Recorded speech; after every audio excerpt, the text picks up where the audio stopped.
Bom, o que eu vi nesse texto que nós vamos ler, que está em João capítulo 11, do verso 38 a 44, na verdade é o capítulo 11 inteiro. Conta a história de um grande amigo de Jesus, que vocês conhecem. Quando vocês abrirem, vocês vão logo reconhecer essa história, que é uma das passagens bíblicas interessantíssimas e aonde envolve um sobrenatural de Deus, um milagre extraordinário e muito mais ainda.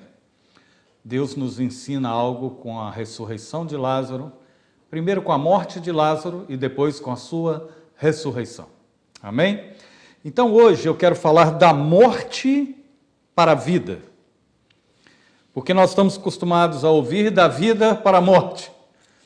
Mas hoje nós vamos falar de alguém que estava morto e voltou segundo o grande milagre de Deus para um propósito. E este homem é Lázaro, grande amigo de Jesus, e Jesus aqui recebe uma notícia de que Lázaro não estava bem. E no verso 38, a partir do verso 38 do capítulo 11, na parte B, eu estou com a minha tradução um pouco diferente da de vocês, ok? É a NTLH que eu tenho usado constantemente, porque ela traz um prisma muito interessante. E diz assim: ele foi até o túmulo, essa é a parte B do versículo 38, que era uma gruta com uma pedra colocada na entrada, e ordenou: tirem a pedra. Marta, a irmã do morto, disse: Senhor, ele está cheirando mal, pois já faz 4 dias que foi sepultado. Jesus respondeu: eu não lhe disse que, se você crer, você verá a revelação do poder glorioso de Deus? Então tiraram a pedra. Jesus olhou para o céu e disse: Pai, eu te agradeço porque me ouviste. Eu sei que sempre me ouves, mas eu estou dizendo isso por causa de toda essa gente que está aqui, para que eles creiam que tu me enviaste. Depois de dizer isto, gritou: Lázaro, venha para fora! E o morto saiu. Os seus pés e suas mãos estavam enfaixados com tiras de pano, e o seu rosto estava enrolado com um pano. Então Jesus disse: desenrolem as faixas e deixem que ele vá. Meu Deus, nós estamos diante da Tua palavra e sabemos que esse texto é bastante conhecido por todos nós ao longo dos anos. Temos ouvido, já pregamos várias vezes sobre isso, mas traga a nova revelação daquilo que o Senhor quer conosco nessa noite. Em primeiro lugar, Senhor, que os nossos corações estejam abertos para ouvir esta palavra e que ela ache moradia dentro de nós, para que durante a semana possamos desenvolvê-la no nosso coração e procurar os frutos que são dignos desta palavra. Eu te agradeço e te peço que use, mesmo estando gripado neste momento, mas aqui agora eu entrego a minha voz, a minha garganta ao Senhor, para que tenhamos a eloquência de trazer essa mensagem sem interrupções, para a honra e glória do Teu nome, em nome de Jesus, Pai. Amém. Amém, queridos? Por mais que venhamos a conhecer essa passagem entre os grandes milagres de Jesus, fica sempre um ensino de Jesus para nós. Eu coloquei isso porque, de fato, a palavra de Deus nunca volta vazia. Por mais que possamos ouvir um texto ou outro, sempre existe algo para ser ensinado através de Jesus nas nossas vidas. E eu quero dizer algo para vocês que nós vamos aprender a entender alguns princípios que aconteceram neste grande evento, porque isso para mim é um evento. É algo maravilhoso, é algo como você vai a um estádio às vezes e vê um futebol ou vê algum líder de algum lugar ou então vê alguma coisa que te chama a atenção e aquilo às vezes se torna um grande espetáculo, não é verdade? E para aquela época principalmente, não era muito comum um morto ressuscitar, não é? Para dizer a verdade, Jesus faz um grande milagre no meio de uma nação para que eles pudessem ver o poder de Deus. Mas vamos ver alguns princípios. Eu enumerei 3. 3 princípios importantíssimos, que eu quero que vocês guardem bem no coração de vocês. A primeira coisa que eu entendo nesse texto é que lá no verso 5 e 6 do capítulo 11, existe uma sensação na vida de Marta e de Maria que há alguma demora no que diz respeito ao que Jesus disse. Ou seja, elas recebem uma sensação de que está demorando a resposta de Jesus, antes de Jesus chegar ao túmulo. Veja bem o que está escrito no verso 5, que diz assim: Jesus amava muito Marta e a sua irmã, e também a Lázaro. Porém, quando soube que Lázaro estava doente, ainda ficou 2 dias onde estava. Ou seja, pelo fato de Jesus amar muito a Marta e Maria e a Lázaro, Marta e Maria esperavam que Jesus respondesse de que forma? Rápido. Prontamente. Não é? E com certeza Marta, Maria e Lázaro já ouviram falar muito nas pregações de Jesus naquela época, que ele é o caminho, a verdade e a vida. E que tem nas mãos dele o poder de tirar e de ressuscitar vidas. Mas, porém, havia uma certa urgência no coração de Marta e de Maria, porque o irmão delas, no caso, estava enfermo até então. E é interessante porque, às vezes, a gente pensa que as coisas de Deus estão demorando na nossa vida. Eu não sei se você já teve essa sensação, mas de vez em quando eu tenho uma sensação de que parece que Deus não está nem aí porque eu peço. E de fato não é isso. Jesus tem um propósito. Às vezes a oração que você tem feito, que eu tenho feito, a favor de algumas pessoas, parecem que nos traz uma sensação de demora. Parece que algo nunca vai resolver. Eu já contei aqui, vou contar novamente. Eu lembro de uma irmã da igreja que eu frequentava no Brasil, na época, que ela passou 11 anos orando pelo filho para que o filho se convertesse. 11 anos. É claro que não estou dizendo isso como regra e base, mas Deus sabe quem prova. Não é verdade? E trouxe àquela mulher, então, uma sensação talvez de demora, mas não de desânimo. Ela não parou. Mas ela sentia a demora, porque nos cultos de orações que nós tínhamos todas as quartas-feiras, ela dizia a mesma coisa: eu estou orando, tenho orado já há tantos anos pela conversão do meu filho, e ainda não aconteceu, mas eu sei que vai acontecer. Ao mesmo tempo, havia uma mistura de fé, de alegria, com uma sensação de demora ou frustração daquilo que não tinha acontecido ainda. E às vezes nós somos assim. Nós passamos por esse momento. A sensação de que parece que Jesus não fez caso do nosso pedido. Maria e Marta estavam sentindo isso. Porém, Jesus ficou 2 dias. E ele estava dizendo, se vocês lerem o capítulo depois, direitinho, vocês vão ver que Jesus ficou ali e ainda disse para os discípulos, antes de sair: vamos até Lázaro, porque eu vou despertá-lo. E os discípulos, sem entender nada: mas vai despertar por quê se ele está dormindo? Deixa ele dormir. E não era nada disso. E outros, então, interpretaram e souberam que Jesus estava dizendo que Lázaro já estava morto. E Jesus foi bem claro: nós vamos lá ressuscitar Lázaro. Porque aquela enfermidade não era para a morte, apesar de Lázaro ter morrido. Aí é que está a grande contradição do nosso entendimento. Como que eu posso entender quando Jesus fala para os discípulos que aquela enfermidade não é para a morte e logo depois de 2 dias Lázaro morre? O que Jesus queria ensinar com isso? Será que ele errou na hora de falar que aquela enfermidade não era para a morte? Claro que não, pois ele é o caminho, a verdade e a vida, ele é a ressurreição. Porque ainda que esteja morto, viverá. Porque para Deus, morte não é estado de mudanças. Para Deus, morte e vida, só existe uma coisa para Deus, vida. Pode haver para nós morte desse corpo, mas a vida é eterna.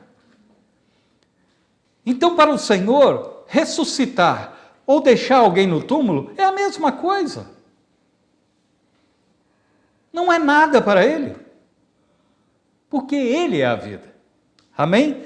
Mas o grande desafio aqui, e eu coloquei assim, que essas duas irmãs mandam um pedido para Jesus.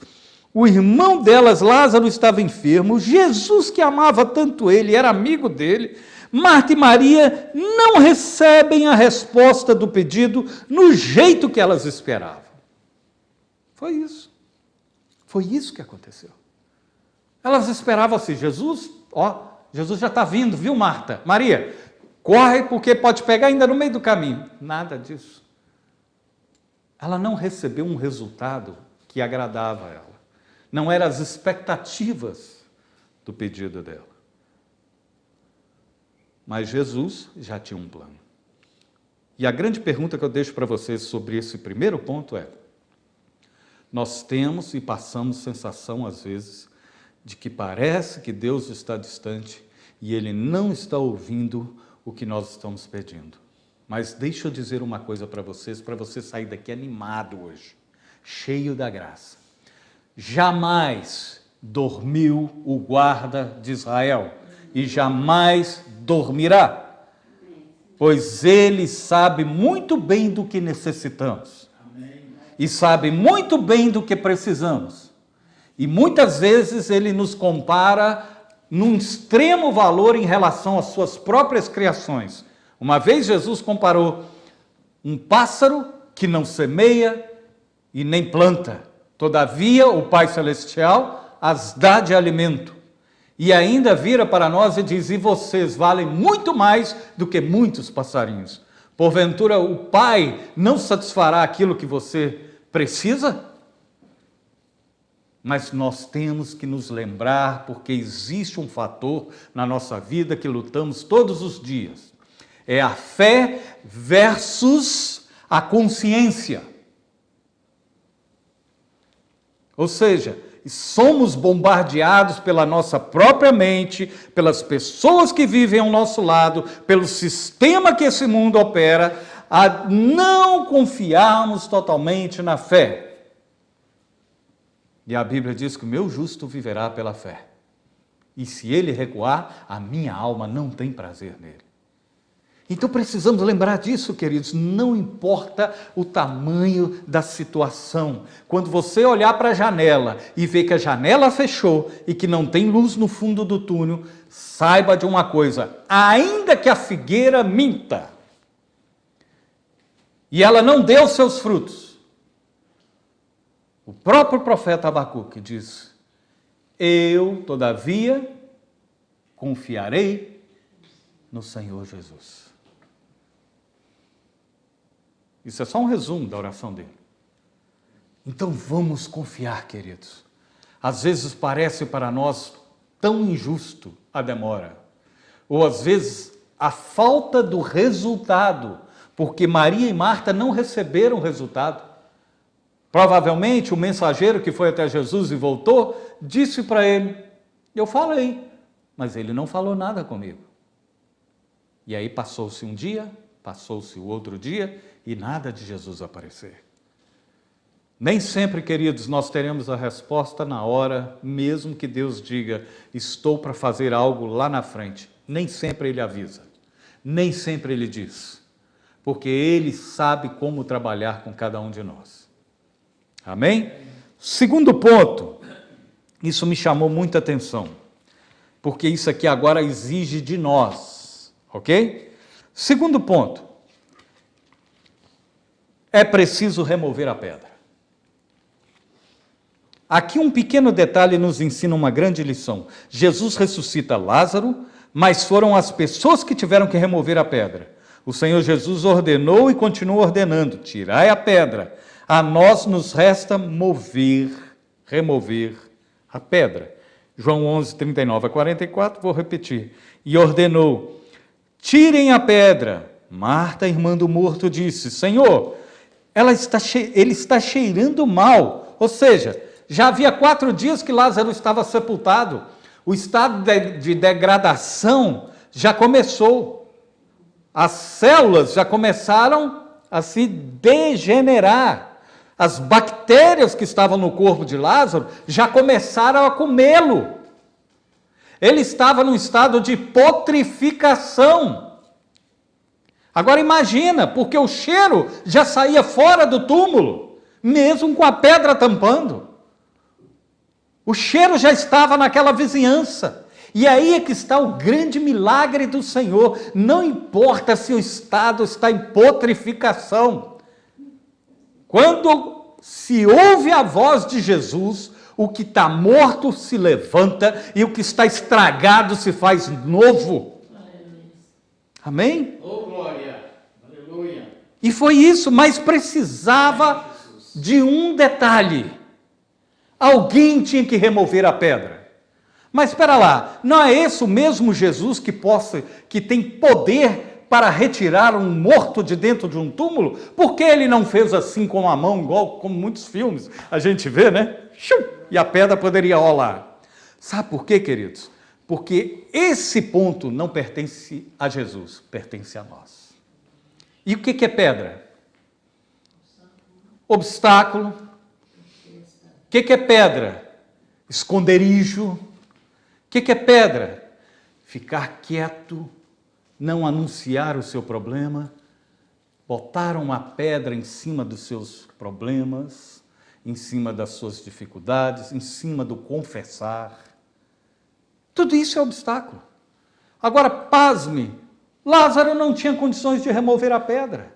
E eu digo bem claro para vocês que quando nós nos deparamos com pessoas mortas, porém vivas, mas mortas espiritualmente, andando por aí em todos os lados, a quem a gente tem contato todos os dias, nós nos deparamos com essas pessoas que não têm capacidade de remover suas pedras. E elas precisam de alguém que as ame, de alguém que está perto delas, para poder remover a pedra. E muitas vezes remover a pedra vai tirar todo o mau cheiro que está lá dentro. Vai exalar muito mais, porque em volta já está cheirando mal. Imagine quando se remove a pedra. Porém, é um cheiro que vai embora se a pessoa permitir que alguém faça essa primeira etapa na vida dela. É quando você estende a mão. Nós ouvimos aqui testemunho de cura. Ouvimos testemunho de cura da irmã do pastor Oli, Sulamita, que ao orar por uma pessoa, a pessoa foi curada. Ouvimos aqui da Penha, que ao orar pelo neto, foi curado. Tivemos aqui testemunho de que minha sogra foi curada há muitos anos atrás por um homem que esteve lá no hospital. E assim vai. Nós temos testemunhos para contar, e muitos. Mas alguém tem que remover a pedra. E aí nós precisamos de gente que sabe que mesmo que a gente esteja morto, essa pessoa não vai colocar outra pedra em cima de você. Ela vai tirar a pedra que está sobre você. Aleluia. Coragem, né? Porque há muitas pessoas que querem o quê? Não, já está podre mesmo, vamos botar outra pedra, porque aí já morre o assunto e acabou. Não. As pessoas precisam da gente para tirar essas pedras. Mas como que eu posso tirar essas pedras, pastor? Simples. Primeiro, a Bíblia diz que antes de tudo se faça orações e súplicas por todos. É através da oração, é através do jejum, é através da palavra. Quanto mais entrar no nosso coração, mais compadecência, se existe essa palavra, não sei, mas nós vamos ter um sentido de compadecer mais e mais das pessoas. Nós vamos correr atrás delas. Nós vamos falar para elas: olha, Me dá um tempo da sua vida que eu sei que Deus vai fazer algo maravilhoso sobre a tua vida. É ter empatia pela dor, é saber da necessidade dessas pessoas. Você sabe o que me entristece nos dias de hoje? Que o mundo está abarrotado de religião. As igrejas estão cheias de gente, mas tudo necessitado. Pode olhar, 50% a 80% desses irmãos estão precisando de alguém para tirar as pedras. E os seus líderes não têm capacidade para isso, porque eles mesmos estão debaixo de muitas pedras. Pedras do orgulho, pedras da vaidade, pedras da vergonha, escondendo pecado. E a igreja recebendo aquela enfermidade, como se fosse radiante de cima do púlpito. A pessoa prega bem, fala bem, faz tudo, mas a vida está totalmente diferente daquilo que prega. E a decepção parte para a mídia, e a mídia espalha isso como um vento. E aí as pessoas tomam ódio e birra de pastores e igrejas. Mas não é esse caso aqui conosco. Vocês não são a escória deste mundo. Vocês são nação santa, sacerdócio real, povo adquirido por um preço de sangue. Então, tudo que sair da boca de cada um de nós tem poder, porque vai testemunhar o que nós estamos vivendo. Eu não estou dizendo se você erra ou não erra, eu também erro, todos nós erramos. Mas aquilo que está no nosso coração, nós não tiramos. Tiramos a pedra. Quando erramos, arrancamos essa pedra. E a partir do momento, Deus vai colocando na nossa vida, dia após dia, outras pedras que vão saindo. Não é fácil tirar. Por isso que nós podemos ajudar esses irmãos e amigos. E eu sei que vocês têm feito isso. Se eu fosse o apóstolo Paulo, eu escreveria uma carta a essa igreja. Eu escreveria: seis que têm pouca força. Eu ia fazer que nem João lá em Apocalipse, nas cartas a partir do capítulo 3. Mas foste fiel. Eis que estou à porta e vos darei a chave da vitória. Porque sendo pouco, nós somos muitos. Mas poucos que sabem julgar as pedras fora, que pode um arrancar a pedra do outro. Com cuidado, é claro. Com amor, é claro. Sabendo que ao retirar essa pedra, a luz da verdade entrará. E o terceiro e último ponto. Depois que a pedra sai, Jesus declara: Lázaro, sai, vem para fora. Porque se a pedra estiver no coração de muita gente, Jesus pode gritar, pode falar, pode dizer o que quiser, mas se a pessoa não for retirada a pedra que está de cima dela, ela não ouve. Não ouve. Vamos parar para pensar na sinopse desse texto. O que eu quero dizer? Numas verdades escondidas. Como é que um morto pode ouvir? Se ele está morto. Porque a voz de comando de Jesus não é para quem está morto. É para quem vive, apesar de que esteja morto. Difícil de entender, mas simples de compreender. Muitas vezes as pessoas estão mortas, mas ao tirarem a pedra, os ouvidos espirituais abrem. E a palavra que você lança sobre elas, o Espírito Santo encarrega de fazer com que elas recebam, ouçam e aceitem a voz de comando. E foi isso que Jesus fez. Quando os irmãos que estavam naquele redor do túmulo tiraram a pedra, Jesus pode dizer em alta voz: Lázaro, vem para fora. Mas o terceiro ponto tem uma outra curiosidade. Lázaro ressuscitou, sim ou não? Sim. Ressuscitou. Mas o que precisamos entender é que mesmo que estejamos vivos, ou seja, Lázaro está vivo e ele vem para fora, estejamos vivos, ressuscitados, saudáveis, alegres, com milagres de Deus, que fez em nós, não significa que estamos livres, porque a obra ainda não acabou. O que vejo hoje é um número enorme de cristãos enfaixados pelas próprias conveniências, desejos e pecados. Tinha que desenfaixar o homem. Aquele mesmo pessoal que abriu, que retirou a pedra, ouviu um outro comando de Jesus. Olha, Lázaro está ressuscitado. Agora desatai-o. Porque como é que vocês acham que Lázaro poderia ter saído do túmulo? Porque naquela época era quase embalsamar de tanta faixa. Eu não vejo outra saída. Eu tenho só duas opções muito remotas, uma delas, mas a outra eu acho que é a mais conveniente. Porque ele estava com um pano, todo enrolado. Ele teve que sair debaixo da voz de comando. Ou ele andaria assim, certo? Que nem aquele boneco, né? Sou boneco. Ou ele vinha quicando. Só há duas possibilidades. Ninguém foi lá e trouxe ele, porque a voz de comando foi direto para ele, ninguém poderia interferir agora. A parte que tinha que ser feita pelo ser humano já foi feita, tirar a pedra. Agora, quem tem a voz de comando para dar vida é Jesus. E Jesus disse para ele, Lázaro, sai para fora. E ele ressuscitou e viveu. Porém, precisava-se retirar as faixas. E o que são essas faixas? Olha aqui no verso 44. O morto saiu. É interessante que a Bíblia não fala que o vivo saiu, saiu o morto. O morto vivo, né?